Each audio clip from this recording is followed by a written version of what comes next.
Hi everybody, it's Dee. I'm not sure if I'm going to cut this video with my other one or not, but I'm still going to continue on. I was talking about meal prep. I'm going to show you some of the carbs besides sweet potato, which I can easily peel and chop into cubes, and I'll either roast it or saute it so it's like hash browns, or just to bake it and then you can smash it up, or just eat half a baked one topped with something. That's one of my favorite carbs. And some of the other carbs that I have here, I thought I would just show you. So this one here is long grain brown rice. I always have it on hand. I do have minute rice, but nobody really eats it in this house. So I do have the long grain brown rice. It's such a pain to cook, or I find it such a pain to cook.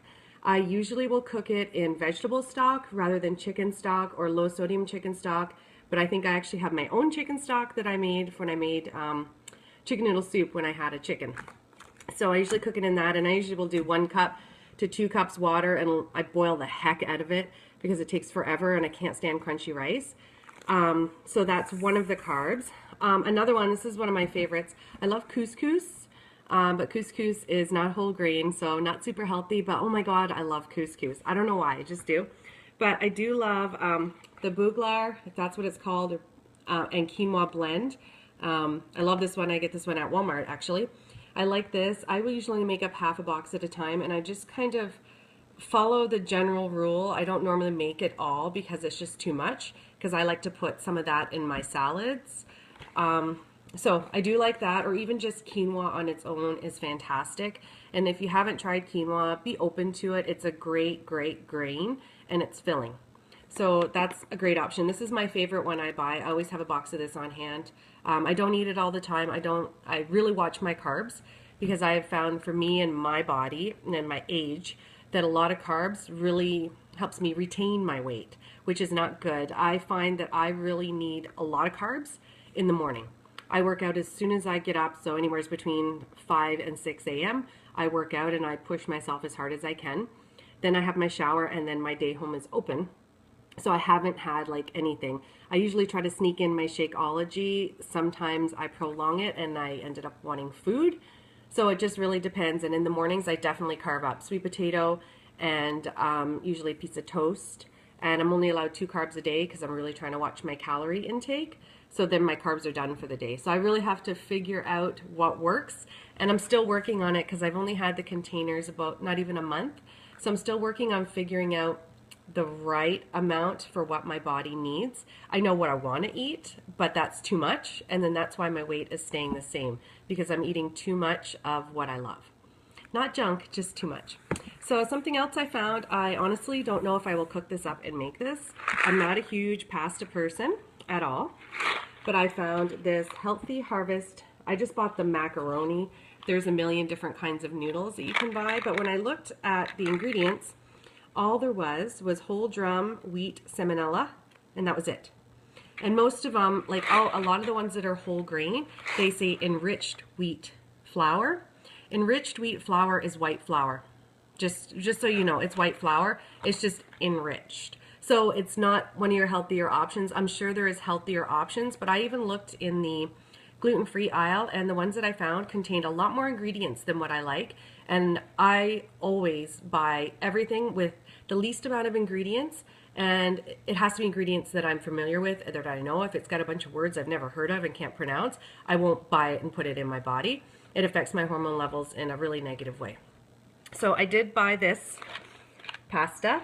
I don't know if I'm going to eat it. It says Canadian wheat, very high source of fiber.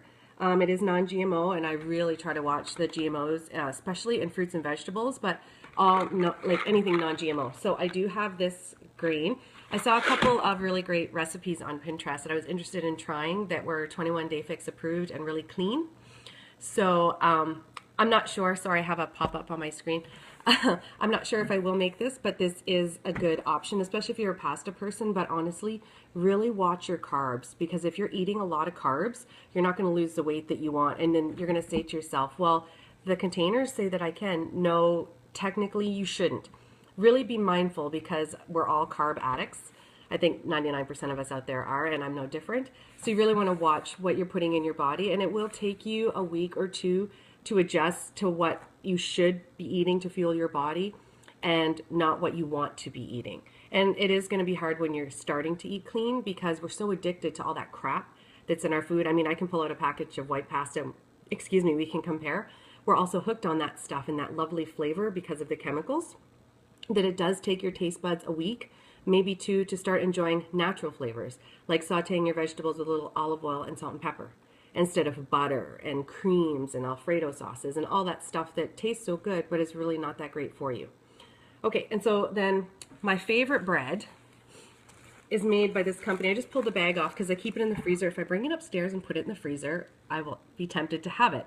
And I'm not lazy, but during the week when I'm working, I don't get the opportunity to run up and down the stairs to dig around in the fridge and freezer because I have a bunch of little children here and they need to be supervised.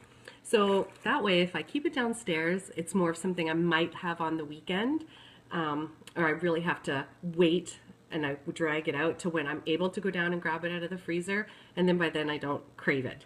So it's Silver Hills Bakery, and it's sprouted grain. This one here I bought at Costco. That's why it's such a big bag. They're both in the freezer, but I bought the little big bread this time. Now this particular company has many different brands. I know there's at least, or not brands, like types, and there's at least 4. There's one I buy all the time. I think it's called Max Flax, and that's by Silver Hills Bakery. These are all sprouted wheat grain. So this is on the healthier side of any bread that you can buy. I mean, there's probably healthier ones like Ezekiel bread, which I haven't even searched for. I just sprouted wheat grain bread really appealed to me. This one here, the slices are thinner, a lot thinner than a regular slice of bread. It is 90% organic from what it says here, and that's right. Of course, it's peanut and nut free. It is non-GMO, love that. And you get 2 loaves. It is expensive. Even when I buy 1 loaf at Walmart, where I find it to be cheaper, you're looking at about $5 a loaf. But then again, remember, you're not eating this all the time. This is a treat for you. If you know you can have 2 carbs in a day and you really felt like a sandwich, then you're going to have those 2 pieces of bread, because each piece is considered 1 carb, or 1 yellow container, which we will talk about. So that's all the carbs you have for the day, unless you're going to have it for breakfast in some kind of breakfast sandwich, then that's all you're getting, depending on your calorie intake and your container count for the day as well. But those are things to keep in mind. So this one here, I really like the little big bread, smaller slices. It is vegan, so it's sprouted whole grains, high fiber. It's vegan, no dairy, and I'm big on no dairy. A lot of people don't realize that you can be allergic to dairy and not show allergic symptoms. So it could be as simple as having gas all the time, or cramps and bloating, or having issues not going to the washroom. I know it's a touchy subject with people, but let's be real, it is what it is. So trying to eliminate those foods is what I did, and found that it really helped a lot of areas of my body. So now I just don't put it back in my body, and I've been places with family and friends when we've had brunch and stuff like that, and they know how I eat, but they serve something that will have dairy, and I tell them, okay, I'm gonna eat it, no problem, it's not gonna kill me, but just so you know, I might be in the washroom for a little while after. And you know, I'm not ashamed of that. This is what it is when you're putting stuff that is not super clean, not super healthy, and full of a lot of chemicals and byproducts into your body. It is going to make you sick when you're not used to it. So those are just things that you'll keep in mind. And this one here is made with 90% organic ingredients. And I can look on the ingredients list, which I don't think there's much. Yeah. Organic whole sprouted wheat, organic whole sprouted barley, water, vital wheat gluten. It does have a little bit of sugar, but the amount of sugar it has, guys, is fantastic. So 2 slices, you're only getting 1 gram of sugar. So when I'm having 1 slice at a time, I'm getting like half a gram of sugar, which is awesome because I really do watch, here's sugar by my finger. I really do watch sugar intake in a lot of my packaged foods, because that's another trick that we don't realize. A lot of the packaged stuff has sugar in it because sugar naturally makes it taste better, and we are hooked on sugar. So when you're hooked on sugar, you crave it. And you know, your insulin levels are always high, you're always craving, you're always hungry. Sugar actually triggers the hunger and the cravings, even if people say, oh, I've heard that. No, it really does. So if you start your day with something that has a lot of sugar in it, you're gonna crave and be hungry and cranky and moody all day if you're not getting it. So if you just eliminate it in general, or really watch how much you're putting in your body, you'll find that you won't have those problems. Now, I wanted to try, because I got some organic ham, One of the things on some of my meal plans that I could have would be crackers with a little bit of ham. I don't eat a lot of crackers because it's green, and most crackers aren't up to my standards as far as the grain and the sugar and the chemicals, and which we've talked about. But I did find these ones at Walmart, and I looked. There was many different kinds, and I did have a look.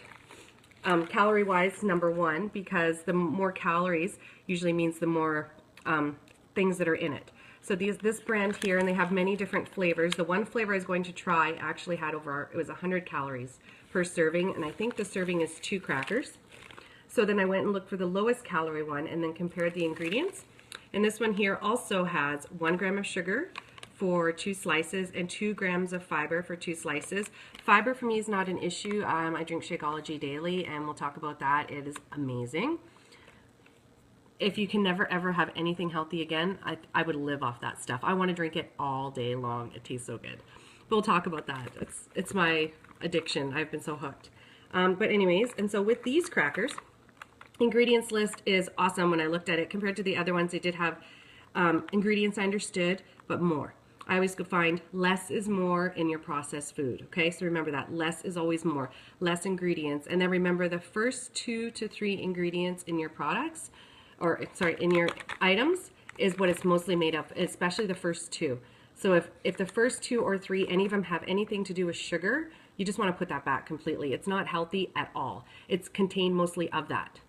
So I mean, and remember, sugar is named under 100 different things that you wouldn't even know is sugar, and so is MSG, and that's something else you really want to watch for because it's super addicting and it's super bad for you. Super bad, which we can get into at another time. So the ingredients here are whole grain rye flour, Mediterranean style mixed herbs, and then it gives you a list: onion, rosemary, or oregano, basil, thyme, parsley. Has salt, and then it does say may contain wheat, oats, sesame seeds, and soy. So for people who have, you know, those issues, so this probably is not gluten-free. No, it doesn't say anything about gluten-free. So it's not gluten-free, so anyone that has celiac disease or who's very sensitive to gluten, you wouldn't want to have something like this. But I thought I'd give it a shot. I don't know when I'm going to eat it. I'm not a snacker kind of person. I don't normally snack when I eat. I've just never been that person. Normally when I have my meal and then I just drink water, I drink hundreds of bottles. I drink probably a case of 36. I probably drink two a week at least. I'm an addict for water, and I never was. So I'll have my breakfast and I'll have a cup of coffee in there somewhere. I like to have coffee long before 10 a.m. and I would never drink it after that. And I always put on sweetened almond milk and then breakfast in there somewhere. So if I'm having food for breakfast, I'll have my Shakeology later. And I've started to work out what works best for my body is needing a hearty breakfast after my workout. Lunch, I could go either way. I can have my shake, which I kind of crave, so I end up having, or I can have a salad, or, you know, you can change it up, right? So you just want to have protein and vegetables and things like that. And then supper, a lot of times too, it really depends on me. So if I've had a nice salad with chicken for lunch and a nice hearty breakfast, I will have my Shakeology for supper. And actually my son has been doing it with me. Neither one of us are hungry. Like, I go to bed feeling great, energized, healthy, and, you know, having that shake, I don't need my vitamins. I've got more than enough vitamins. So those are some healthier, cleaner options, but these are my grain options. Obviously sweet potato. I always have 3 or 4 that I will, excuse me, I usually bake one and then I will always saute up one. And I like to have that as like hash brown, if you want to call it. So then I will measure that out and have that as a hash brown, usually with breakfast. I have sometimes had it in a quinoa bowl. I call it a burrito bowl, something I saw on the internet. So, you know, a little quinoa, a little bit of sweet potato, and then some vegetables and some protein. And what I like to do is take some avocado and just blend it with almond milk or cashew milk in like your blender with a hand mixer and pour that over with salt and pepper. So that's your sauce, and it's super healthy and clean. You're not adding any crap and salad dressing. So those are my options for carbs. Those are your options for carbs. Really, really watch the pasta. I know I bought it and I wanted to show it to you that it is a healthy one with only 1 ingredient. But if you're trying to really lose weight and cut back, you might want to skip this for your first program. And maybe when you do your second round, you can incorporate it because you'll know better the workouts and when you're needing the highest dose of the carb and the protein after your workout or throughout your day, because your day is going to be different than my day. So that's that, guys. I just want to show you some of the options. I don't eat a lot of rice. I've never really liked rice. Learned to like it. Sweet potato is usually what I go to, and quinoa. So those are some great carb options, guys, for when you're looking to stay healthy and stay on a clean path. And potatoes you can have. I really, really, really watch potatoes because, oh my God, so good. So that would be something if I felt maybe once every couple weeks I would have a potato. And one of my friends posted this fantastic recipe. She's from PEI for potato chicken nachos. I will post it. It's to die for. And I made potato chips with a regular potato in the microwave. It only took 10 minutes. It was so good.